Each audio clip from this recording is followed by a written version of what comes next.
going on, wrestling fans? It was another exciting week in the world of professional wrestling. Why? WWE announced the roster shakeups. That's right. And I even had a better week, but I'm going to get to that in a second. Going back to the roster shakeups, I must say that I'm happy with the transactions that took place this week on Raw. Raw this week acquired Dean Ambrose, Miz and Maryse, Kurt Hawkins, Alexa Bliss, Mickie James, Rhino and Slater, Kalisto, Apollo Crews, and Bray Wyatt. The dark horse on there for the trade, I would have to say, is Bray Wyatt. He's really come into his own in the last 3-4 months. I think he had a good run going on SmackDown. I really didn't see what the point was in changing him shows and bringing him to Raw, especially in the middle of a storyline with Randy Orton after losing his first WWE Championship. Looking up and down this roster, Alexa Bliss. This girl is 5 feet of fury, and I'm telling you right now, she is money. Why? Because she puts on stellar matches, she's got great mic work, and she's going to fit right into the Raw brand just like she's at home.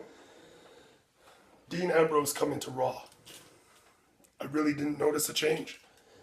Dean Ambrose is the guy that has the plethora of experience on both of these shows.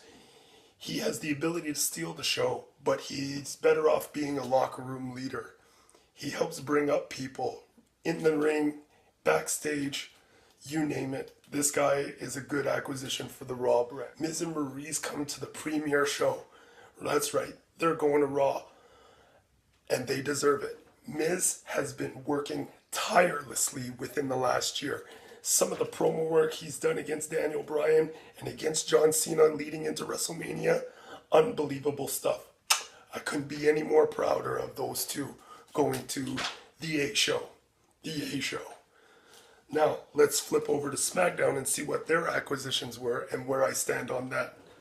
SmackDown this week acquired the talents of Sami Zayn, Kevin Owens. That's right, the Quebec boys are heading over to the Blue brand. Along with that, they've acquired Jinder Mahal, Charlotte, Tamina, Rusev Lana, Sin Cara, Primo and Epico, and the New Day. That's right. The Blue brand is shaking up. It's going to look different in a couple weeks.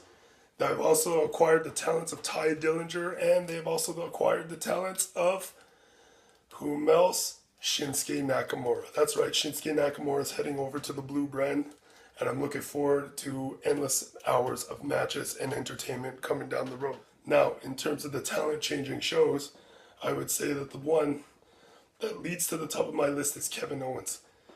Off of a great heel run as the Universal Champion over on the Raw brand just prior to WrestleMania.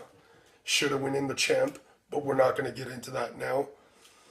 He brings over the U.S. title to the Blue brand.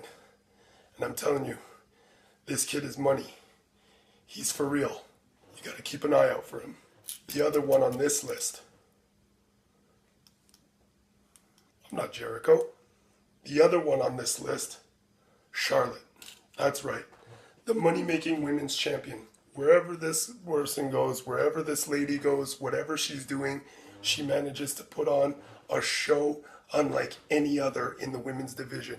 In the coming weeks, I'm looking forward to seeing where these storylines are developing. It is rumored that Finn Balor got injured at the hands of Jinder Mahal in a match this week on television.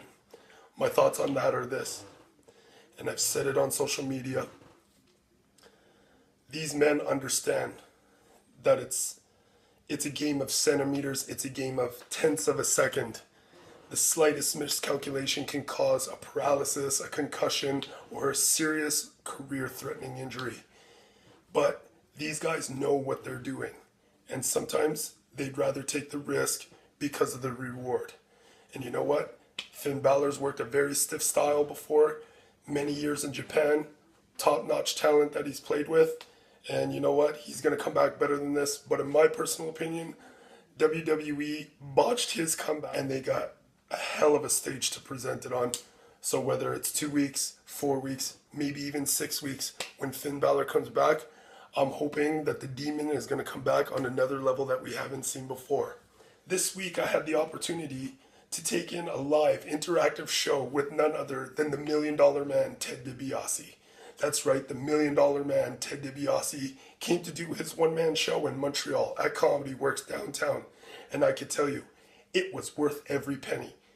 His interaction with the fans, the stories on the road gave us a great insight. He showed the utmost class, he showed the utmost courtesy, and you know what? I couldn't have asked for a better show.